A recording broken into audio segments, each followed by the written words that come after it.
धुळे शहरातील प्रभाग क्रमांक 11 मधील आनंदीबाई जावडेकर शाळेतील ईव्हीएम मशीन बंद पडल्यानं उमेदवार आणि उपस्थित कर्मचाऱ्यांमध्ये वाद झाल्याचं पाहायला मिळालंय। गेल्या 20 ते 25 मिनिटांपासून ईव्हीएम बंद पडलं असून मतदारांना वेळ वाढवून देण्याची मागणी उमेदवारांकडून करण्यात आली आहे।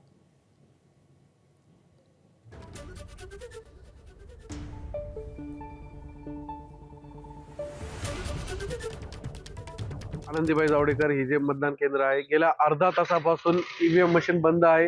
बटन कुठल्याही पद्धतीने दाबलं तर प्रेस होत नाहीये। निष्काळजीपणा अधिकाऱ्यांचा चालू आहे। अर्धा तास झाला अजूनपर्यंत अधिकारी आलेले नाहीये। याला जबाबदार कोण? आम्ही मागणी केली आहे की अधिकाऱ्यांनी जितकाही वेळ होईल आम्हाला तेवढा वेळ वाढून द्यावा। एबीपी माझा, उघडा डोळे बघा नीट।